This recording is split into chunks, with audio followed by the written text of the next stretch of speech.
When I was a kid, I would visit my Uncle Nathan every month or so. He lived in the middle of the woods in Washington, in this big, aging Victorian house. I still remember driving up there the first time, seeing the tall spire, its shadow seeming to envelop us as it approached. Nathan wasn't much older than my dad, who was in his late 30s, but he certainly looked older. He traveled all across the world and, much to my delight, he'd often regale me with stories about his time abroad. He'd talk about how he camped on the African Sahara or how he'd sailed through the Arctic Circle. He was a bit eccentric, yes, but my uncle was one of the finest men I knew. He was the kind of person who'd give you the last dollar he had, even if it meant he had to go hungry. He always talked about the people he met or the culture he experienced. Oftentimes while we fished for cod in the nearby river, Nathan would always talk about that old phrase, walk a mile in another man's shoes, and how I should always see both perspectives. He was a good man, and even today, I respect him infinitely. There is one night, though, that stands out in my memory of him. I was 8 at the time, and the two of us had just finished working on Nathan's old Jeep. The sun was just about out of sight, peeking over the mountains and casting an orange hue across the sky.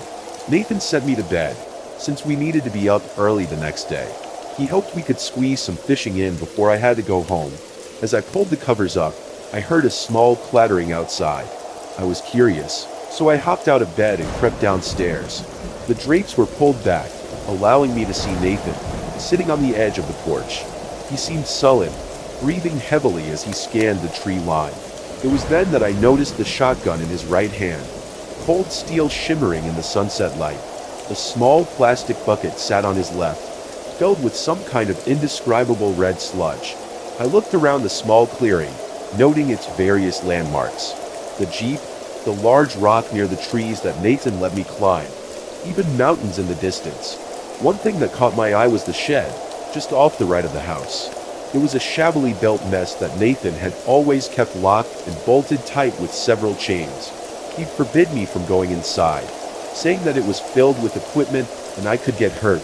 I only remembered this because it was one of the few times Nathan had been stern with me. Now, the shed was wide open, and I could barely see the glint of metal in the darkness. The sun had finally disappeared, casting darkness across us. Nathan checked his watch and started looking around. A rustling in the bushes caught our attention. Nathan's grip on the shotgun tightened. A white form emerged from the woods, straddling across the clearing like a wounded deer. It had to have been 7 feet tall, its limbs stretching and morphing as it moved. Its body was deathly white, composed of some amorphous substance not unlike gelatin. Human-like eyes peppered its form, moving to and fro in a bizarre frenzy until eventually settling on Nathan. A set of teeth, partly human and partly animal, emerged from the creature. Its head, if it could be described as such, looked down upon him. Saliva dripped from its mouth as Nathan placed the bucket before the beast. It looked at it for a moment before another head emerged from it, diving into the bucket and consuming the fluid with a loud slurp. The creature continued to stand before Nathan, almost as though it were waiting. I heard Nathan speak. "Well, what are you waiting for? Get the hell out of here." The creature continued to stare. "I told you before, I'm running out of options here. You think it's easy finding shit you'll eat? I had to put down a dog for that, you fuck." Its grotesque, pearly white teeth shone brightly in the waning sunlight. They curled into a frown as the creature's eyes focused on Nathan. It edged closer towards Nathan, whose form seemed so much smaller than the beast now. I could see his hands tremble as he raised the shotgun on the creature, the safety disengaging with a loud click. Nathan spoke, his voice cracking. "Get the fuck out of here." The beast reeled at his defiance, its many eyes piercing into him. The mouths covering its body all morphed into angry snarls. Its head snaked from its body and sat inches from Nathan's face. It was so close I could see the organs and limbs forming beneath its disgusting pale translucent skin. Lungs and kidneys floated about, connecting and disconnecting with other organs. Then, it just turned and left. I watched its pale form gesticulate and morph as it disappeared into the bushes. Nathan stood there for a moment. He stared into the distance like a statue, the wind blowing through the clearing in a shrieking crescendo. I watched him collapse onto the porch, head between his hands as he wept. I moved away from the window, unsure of what to think. I crept back upstairs and crawled into bed. As I stared at the ceiling that I became aware of a light scratching on the window. I turned and immediately froze. There it was, the creature, staring directly at me. Its cancerous form was planted firmly against the window, a single arm protruding outwards and scraping the glass. I wanted to scream, but it felt as though every muscle in my body had locked up. Its mouths all curled into devilish smiles as it stared at me, slime dripping and smearing against the window. My breath caught in my throat as I watched one of its mouths open and an eerily human tongue emerge. The tongue lapped against the window as the beast moaned quietly. I took my attention from its horrifying display just long enough to realize it was edging the window open.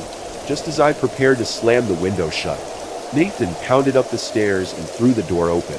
He eyed the creature, raised the shotgun and fired. Glass and slime flew about the room as I pulled the covers over my head. Another shot resounded whilst I felt my sheets become wet. Suddenly, I was grabbed from the bed and embraced. I screamed, only to realize Nathan was holding me, crying.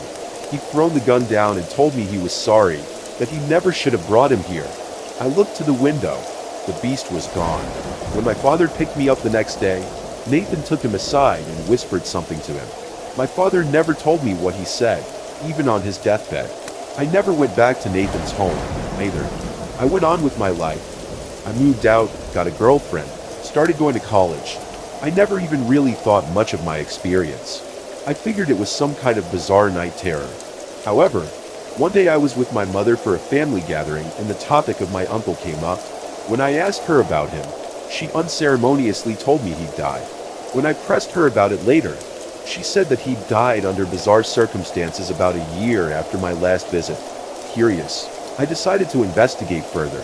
I checked into the local police station and managed to sweet-talk the receptionist into letting me look over the files. What I found was odd. The report stated that the house showed signs of forced entry, yet Nathan had apparently died of a self-inflicted shotgun wound. I couldn't find much about his death beyond that, so I decided to go directly to the source. I went to the house. The road was completely decrepit, huge rocks and bushes forcing me to abandon the car and hike the rest of the way. The house was equally destroyed, graffiti and peeling paint coating its monolithic walls. I broke open the door and poked around for a few hours. I still found nothing, apart from an insane amount of cobwebs and dust. Then, while searching Nathan's room, I tripped over a loose board. I caught myself, thankfully, and turned back to pry open the board. The space beneath was filled with piles of rotting paper. I rummaged through the mess and found a small, leather-bound book. It was almost like a scrapbook, but it contained a fairly large amount of newspaper clippings. Most of them dated to after my last stay with Nathan. They were all about missing children. The kids had disappeared from the surrounding towns. Someone or something had gone into their homes and spirited them away during the night.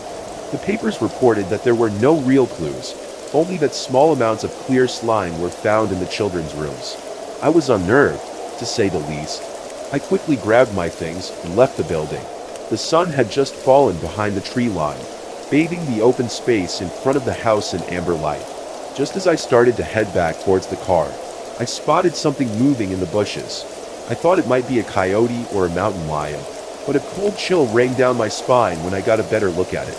An enormous creature, probably about 8 feet tall, had stumbled out from behind the brush. Its limbs splayed about like a spider. It dragged itself out onto the barren field. Then, a worm-like head emerged from it and turned towards me, a pair of pearl-white teeth curling into a vicious smile. As I looked over the rest of its body, I saw that the creature was attached to the end of a huge, tentacle-like appendage that trailed deep into the woods. I could see something beneath its translucent skin, something eerily human. I tried to tell myself it wasn't moving. I tried to forget the muffled screams. The two of us stood there, staring one another down. I finally broke from my paralysis and ran down the trail, almost tripping and braining myself along the way. I couldn't tell if it was following me, but I wasn't keen on finding out. I eventually made it back to the car and drove home. Once I pulled into the driveway, I just collapsed against the wheel and started crying. For about a week, I couldn't go outside. I was a complete wreck. I couldn't stand the idea of going the same way Nathan did. I considered calling the cops, but I knew they'd just think I was insane. I can't go in the forest anymore, and even when I'm near one, I can't shake the sense that I'm being watched. I'm still not really sure what I encountered, nor do I have any intention of ever finding out.